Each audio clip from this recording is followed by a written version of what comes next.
In this lecture, we're going to be talking about links. Links have a very specific way of writing them out, and I actually find that this can get quite tricky, and there are a few pointers that I'm going to give you to help you sort of remember how to do this and how to implement this.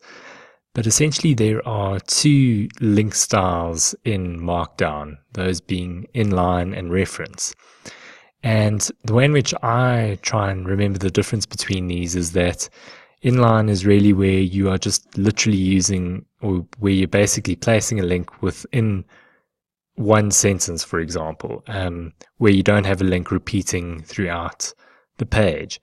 And this is usually preceded by square brackets in which you have, some kind of link text, followed by normal brackets and the link content within those brackets as well, and you can then include a title tag as well.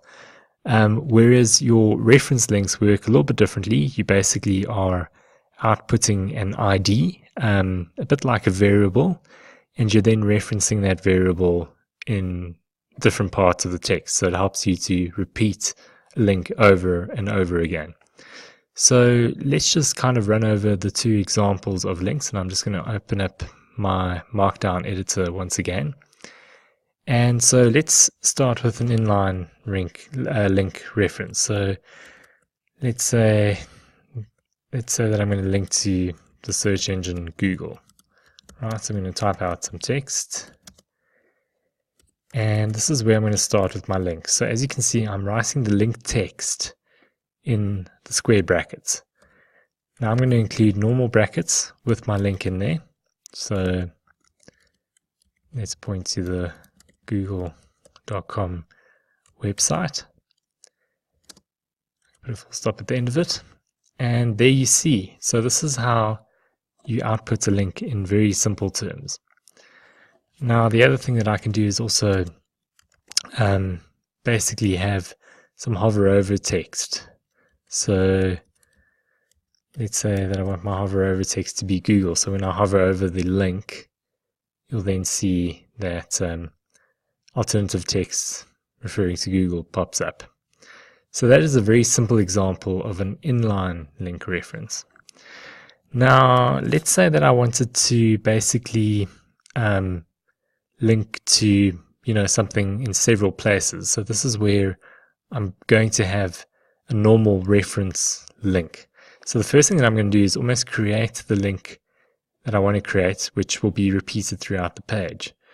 So I'm going to create this almost like a variable. So let's say I want to create Yahoo. And basically how I can do this is by simply typing out the variable like this. So yahoo.com as an example. And watch how this works. So I'm going to now type this out in several places. So this is how a reference link works. So let's say I'm going to type something out like, what do you think about Yahoo? So there you can see that on the right hand side it's now basically linked to Yahoo, and in fact I'll show you how I can do this over and over again. So let's say that I'm doing this in a Q&A, well in a Q&A type format, so I could basically make this as italic or even bold if we had to go back to what we've done in previous lectures. So let's say that's my question. I could even put a question mark at the end of it. And let's have an answer back in italics. Well, I think, and let's type something out, just for argument's sake. I'm typing pretty random text here. I think Yahoo is fantastic. I'm not too sure. Well, it's up to your own opinion as to whether you think either Google or Yahoo are fantastic, but I'll leave that up to you to decide. But this is just used as an example.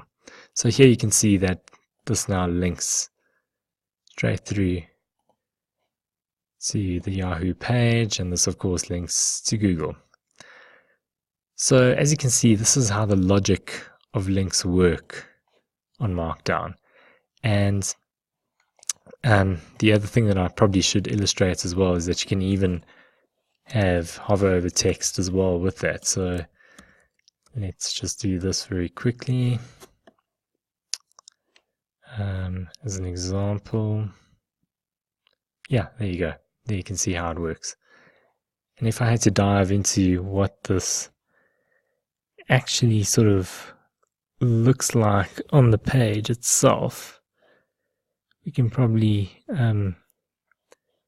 you know, let me just escape this. We can probably have a look at this very quickly just to see how it translates into normal code. So if I had to inspect the element there you can see how the link is output, and the same here. So I think, to summarize this, for me, the easiest way to remember how the links are output is that, as I said, the inline links are usually sort of like, your square back brackets, followed by whatever's in the parentheses. Whereas your reference is in square brackets, and then almost like declaring a variable, if you've done any other kind of coding, and then your link, whatever that is. And then, of course, you then just repeat that throughout, whatever your variable is. If you have a variable of X, for example, you can then repeat that throughout. So that's really the logic behind links. I would suggest that you definitely practice it, and I definitely will give some practice sessions in the course as well.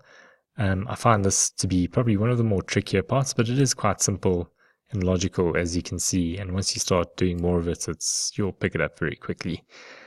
So this is pretty much how links work. In the next part of this course, in the next lecture, I'm going to be talking about automatic links. So I will chat to you guys then.